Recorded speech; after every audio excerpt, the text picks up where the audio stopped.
Well, thanks everybody for joining us here on KREM 2. We're going to be getting into all the details for this weather impact alert with the main focus on these conditions impacting us tomorrow. But as we take a look at the forecast today, we are seeing some of the hottest temperatures of the week this afternoon.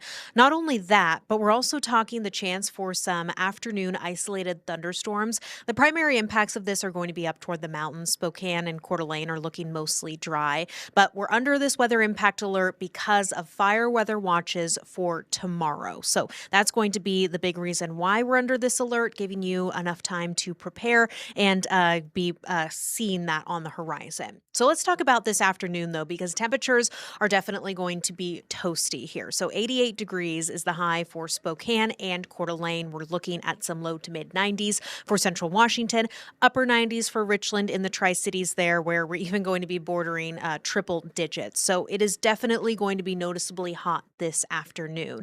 And some reminders with this too is that this time of year here especially is that car temperatures could be dangerous and lethal to pets as well as children. So never ever leave kids in the car this time of year. When we see air temperatures outside near 90 degrees, all it takes is about 10 minutes to get up into the triple digits inside a car. And you can see how those temperatures increase as the time goes on there. And again, potentially lethal for pets and children. So never ever leave those kids or pets alone in a vehicle, especially if it's turned off. And even if it's in the shade, we can see that kind of greenhouse effect within vehicles.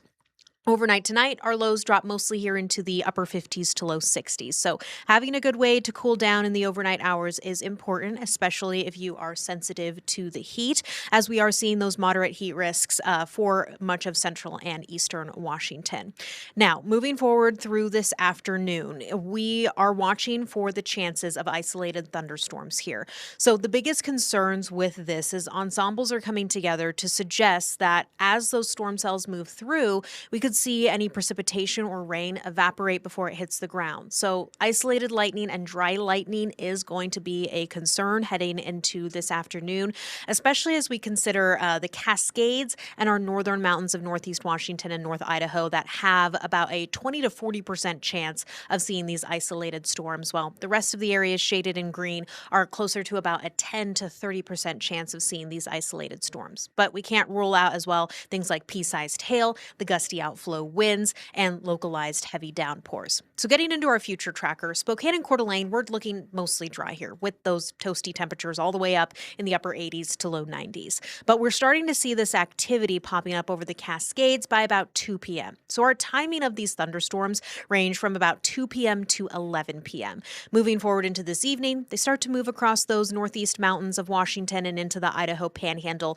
but we even have the slight chance of seeing those storms in the upper Columbia Basin. So we can really start to see that come together as we get into our future wind gust tracker. So here's also just after about 2 p.m. as those gusts are going to pick up over the Cascade Gaps before tracking eastward and picking up through areas of the upper Columbia Basin. That includes Moses Lake and Ritzville, and we could even see those winds elevated in the mountains of northeast Washington and North Idaho. But here comes tomorrow mid-morning. This is 11:30 where our gusts are gradually going to start to pick up, first over toward Ellensburg and central Washington, before we prepare to see widespread gusts up near 30 miles per hour tomorrow afternoon and tomorrow evening. So that's the big heads up here, folks, is that really across both central and eastern Washington, region-wide for the inland northwest, we're preparing to see those elevated winds.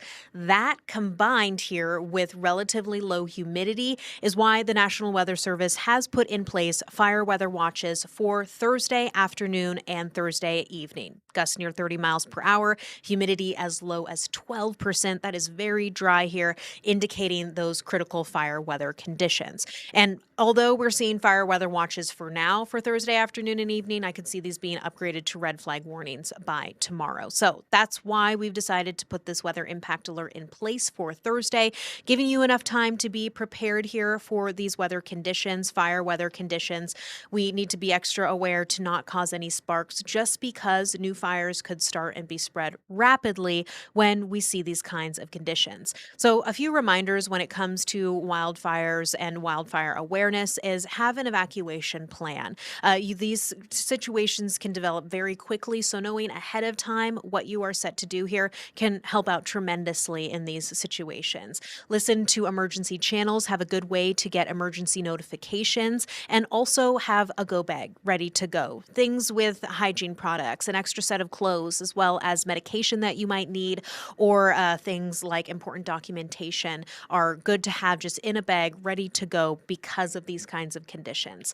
Here's that big weather pattern change. This is why we are seeing elevated winds tomorrow on Thursday, because the overall changes of our incoming system arrives for us on Friday. And we can really see that in our 7-day planning forecast here. So as we take a look at this, tomorrow's that weather impact alert day because it is going to be dry. It is still going to be hot with above average temperatures, and we're seeing those elevated winds. But the real changes arrive for us on Friday. That's when we see our temperatures take a dive. We actually fall below average. We drop about 20 degrees compared to what we see this afternoon. And we see right now about a 70 to 90% chance of showers on Friday. As far as rain totals go here, we're still looking at those details. We do hang on to the chance of some lingering showers Saturday and Sunday for Hoop Fest, although the chances are backing off quite a bit for Saturday. So we could just see some light refreshing rain for the start of Hoop Fest. And then right now we're looking at about a 30% chance of showers on Sunday. But the cooler temperatures are sticking around through Sunday, as well as breezy winds. We'll continue to see gusts near 30 miles per hour all the way through Saturday and Sunday. And then we see cooler temperatures early next week. So that's kind of the outlook that we have. But especially this time of year here, where we've already seen fires start and spread rapidly, we're under this weather impact alert, all in preparation for the conditions tomorrow ahead of that bigger system that arrives for us there on Friday. So, of course, we'll continue to track this closely. And as always, you can get the latest updates right here on KREM 2.